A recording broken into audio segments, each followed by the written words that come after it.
Call of Duty has been running a monopoly on the FPS franchise for ages now, to be completely honest with you. I mean, yeah, there is competition out there. There's, of course, Battlefield, but that game releases every 2 to 3 years, and there's Rainbow Six Siege, but that game, as we all know, the developers have no intentions on making a Rainbow Six Siege 2. I think they're just going to put all their priorities into the original, obviously. So, with that being said, there's not too much competition for Call of Duty, which allows Activision to run rampant, do whatever they want, say whatever they want, and control the game without listening to any fan feedback. Basically, the Call of Duty community is neglected. We have nowhere to turn, we have nowhere to go.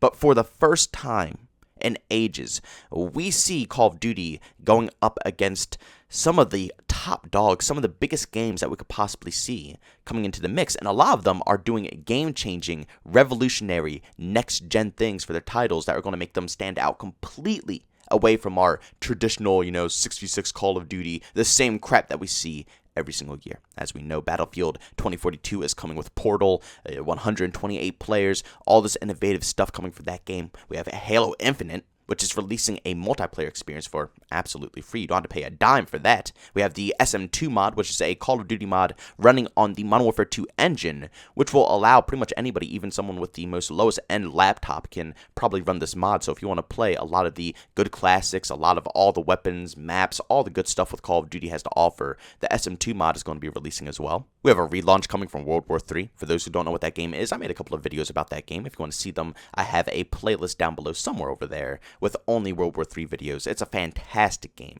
Absolutely fantastic. I love the gunplay. I love the actual gameplay mechanics. It's a fantastic shooter. Definitely suggest checking it out. And then now we have XDefiant. Now, we are going to be discussing this game right here. It is actually another game that's being designed by Ubisoft.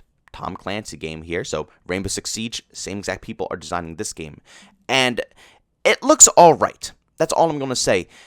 I don't really have too many high expectations for when it comes to XDefiant. And of course, I'm going to go ahead and explain to you guys a little bit later in this video on why I don't have high expectations for this game, but I do want to state, before I go a little bit deeper into the details of this title, that this is probably going to be the best competition that we will ever see for any Call of Duty game, of course. I always say that Battlefield's going to take down COD. I always say that Halo Infinite is going to take down COD. I will say anything's going to take down COD.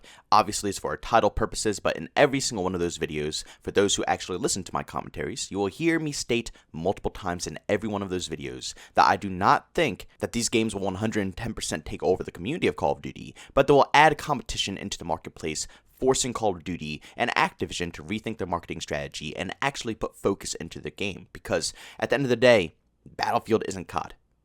Halo isn't COD.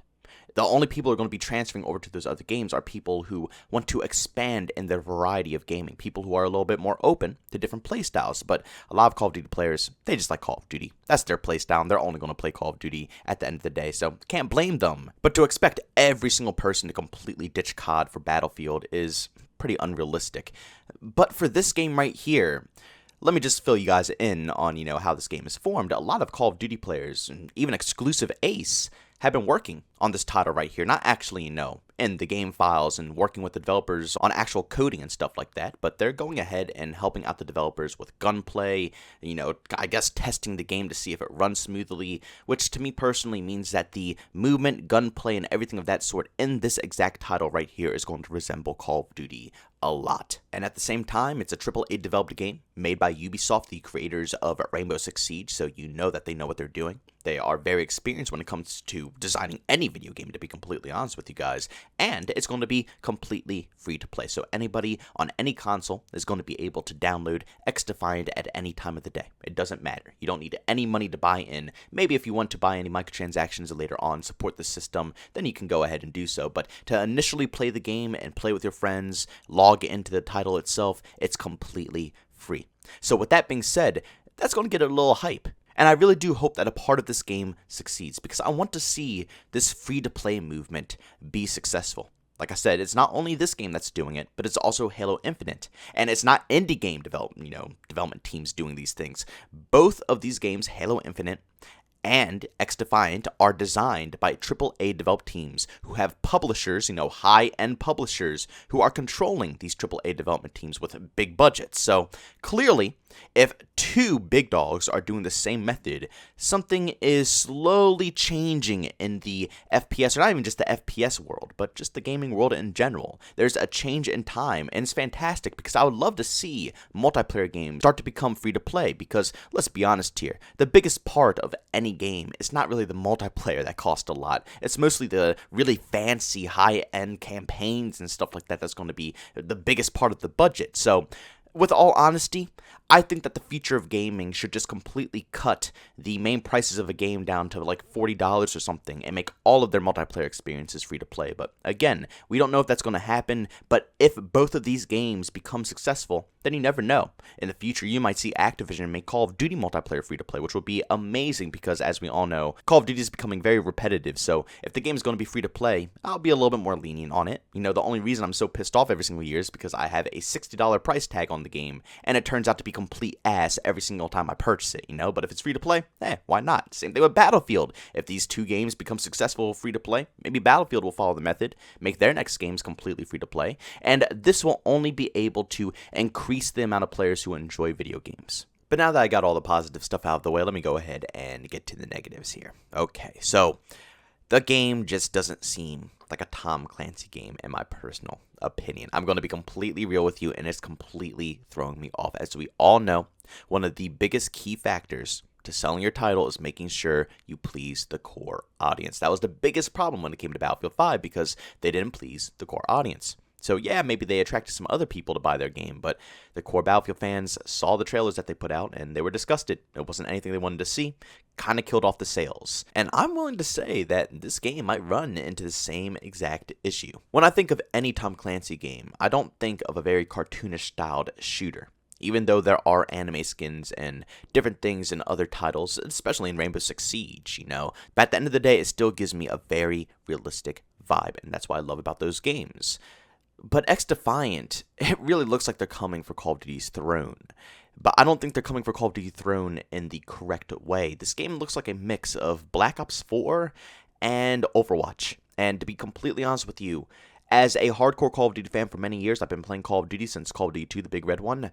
When I see very cartoonish things, that's not necessarily the things that attract me the most, When I got into Call of Duty, I liked Call of Duty because it was a very realistic military shooter. It still had a very arcadey playstyle. That's what made Call of Duty stand out. But at the end of the day, they didn't go over the top with, very goofy anime-type deal stuff going on here. The first initial Call of Duties, Call of Duty 1 through 3, were all very realistic, hardcore World War II shooters. So, with that being said, everything else after that kept the same military vibes. Call of Duty 4, amazing military vibes. World at War, outstanding military vibes. Modern Warfare 2, Black Ops 1, Black Ops 2. That's what makes Call of Duty so great, in my personal opinion. But this game right here, not only did they add abilities into this game, which were actually abilities from, past Tom Clancy games, so I gotta give them props. That is pretty cool that they're kind of uniting all the past games into one, but at the end of the day, it just doesn't look like a game that a Tom Clancy fan or even a Rainbow Six Siege fan would enjoy.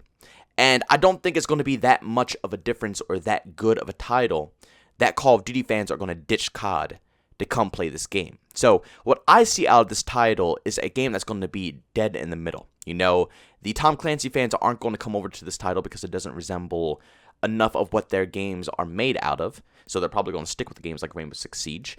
And Call of Duty fans, it's a little too cartoonish. It's a little too out there. Too many abilities, too many power moves. People that play Call of Duty like a little bit more of a simpler playstyle. So with that being said, I don't think too many people from Call of Duty are going to transfer over to this game as well. But at the end of the day, like I said, it's still competition. Despite the flaws that I see in this game, we haven't played it yet. We haven't seen more official gameplay. It's only a trailer here, so we have to get our hands on and try it out. At the end of the day, it's more stuff that Call of Duty has to worry about. Even if this title doesn't take thousands of players away from Call of Duty, at the end of the day, 3 is better than nothing, right? A few players, I wouldn't mind. That's still an impact. Along with Battlefield and Halo and SM2, there's so many different games that are going to be releasing. This game is just going to add into the mix of competition that Call of Duty has to worry about. So I hope that it's partially successful, but my hype for it isn't as big as Halo and Battlefield. I feel like those are going to be two of more of my prime games I'm going to cover on the channel, but don't worry, I will probably still touch on this game, just maybe not as much as I would want to. But guys, thank you so much for tuning into this video. If you enjoyed it, make sure you leave a like button. If you hate it, leave a dislike. Also, if you're brand new and you enjoy the content, don't forget to subscribe, hit that notification button. Also, if you want to chat with me, there's two ways to do so, at Twitter and Discord. Both those links are down in the description. And also, if you want to catch me live streams of video games, I do it over on Twitch. Link to that's in the description as well. But guys, thanks so much for tuning in. See you on the next one. Peace out.